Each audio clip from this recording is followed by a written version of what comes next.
नागरिक एकेडमी में आपका स्वागत है। मेघ है कविता के प्रश्न अभ्यास हम इस प्रकार से करेंगे।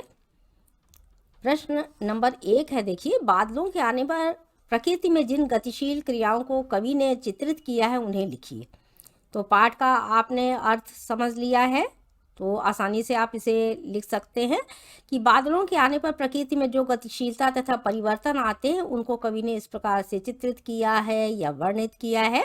तो बादल बन ठन कर संवर कर सज धज करके आते हैं, जो उसका वर्णन है। ऐसा लगता है आगे आगे हवा चल रही है। खुशी के कारण लोगों ने खिड़कियां खोल दी हैं। गतिशीलता है। वृक्ष गर्दन झुकाकर तो कभी ऊपर उठाकर बादलों को देखना चाहते हैं। धूल घाघरा उठाकर भाग रही है। बूढ़ा पीपल देखिए स्वागत करने के लिए खड़ा है।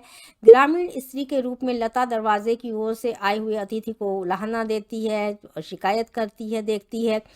और तालाब अतिथि का स्वागत करने के लिए परात में पानी भरकर उसके पैर पखारने के लिए आया है। प्रश्न नंबर 2 है, देखिए, निम्नलिखित किसके प्रतीक है। किसी भी कविता में देखिए जो चीज़ें कवि जिनसे उपमाएं देते हैं और उसका वर्णन करते हैं उसमें कुछ ना कुछ प्रतीक होते हैं। तो यहाँ पर भी बहुत सारे प्रतीकों के प्रयोग कवि ने किए हैं।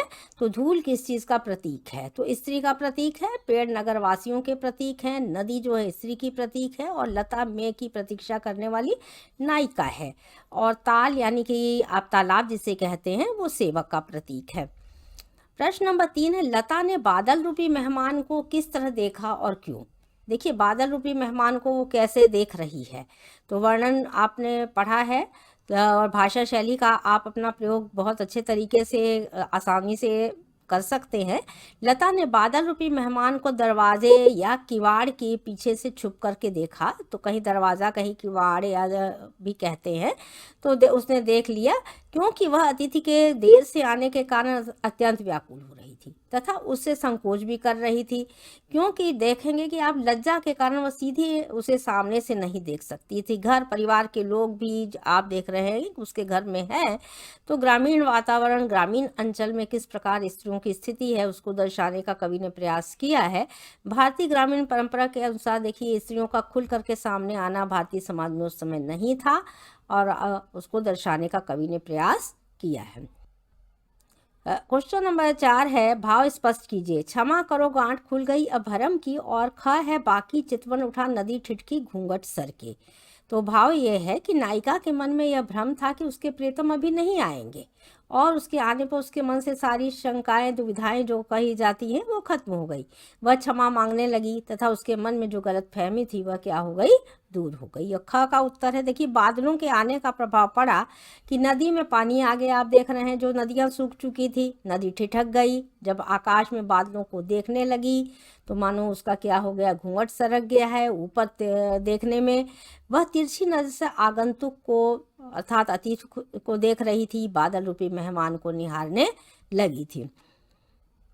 प्रश्न नंबर 5 है, मेघ रूपी मेहमान के आने से वातावरण में क्या परिवर्तन हुए। तो मेघ रूपी मेहमान के आने पर कुछ वातावरण परिवर्तित हुआ। सभी लोग देखते हैं कि मेघ रूपी मेहमान के आने से सारे वातावरण में परिवर्तन आ गया। चारों तरफ खुशियां खुशियां दिखाई देने लगी हैं। चारों तरफ हरियाली थी। तालाब, नदी, पेड़ सभी हरे भरे तथा जल से भर गए हैं। आप देख रहे हैं लोगों ने खिड़कियां दरवाजे खोल दिए हैं, बादलों का स्वागत कर रहे हैं। चारों तरफ खुशी का वातावरण है। प्रश्न नंबर 6 है, देखिए, मेघों के लिए बन ठन के सवर के आने की बात क्यों कही गई है। जिस प्रकार कोई दामाद अपने ससुराल सज करके आता है उसी प्रकार बादल भी क्या है, सज संवर करके तैयार होकर आए। इसीलिए मेघों के लिए बन ठन के सवर के आने की बात कही गई है। प्रश्न नंबर 7 है, देखिए, कविता में आए मानवीकरण तथा रूपक अलंकार के उदाहरण खोज करके आपको लिखने हैं। तो खोज करके लिखने हैं आपको, कोई ज़रूरी नहीं है कि खोज करके लिखने में आपको जितने उदाहरण बताए हैं अगर उसमें 2 नंबर के पूछे जाते हैं तो 4 या 5 आप लिखते हैं, या ज़्यादा लिखने चाहते हैं तो उन्हें लिख सकते हैं। तो आपकी स्क्रीन पर उपलब्ध है कि नास्ती गाती बयार चली, आप देख रहे हैं, मानवीकरण के प्रयोग है। मेघ आए बंठन के संवर के, धूल भागी घाघरा उठाए बाकी चितवन। तो ये सब आप देखेंगे मनुष्य की तरह कार्य करते हुए प्रकृति को दर्शाया गया है, इसीलिए मानवीकरण है। बूढ़े पेपल ने आगे बढ़कर जोहार की, बोली अकुलाई लता और हंसाया ताल लाया पानी परात भर के, और झरझर मिलन के अश्रु ढरके में भी आप देखिए, झरझर अगर कहें तो पुनरुक्ति प्रकाश है, लेकिन अश्रु ढरके तक आते आते पंक्ति में आप देखिएगा कि मानवीकरण का सुंदर प्रयोग है।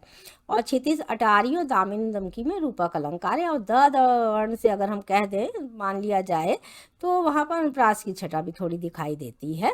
इस प्रकार से आपने देखिए 7 प्रश्नों का अभ्यास किया। चैनल को सब्सक्राइब करें, वीडियो को लाइक करें, शेयर करें, कमेंट लिखते रहा करें। धन्यवाद।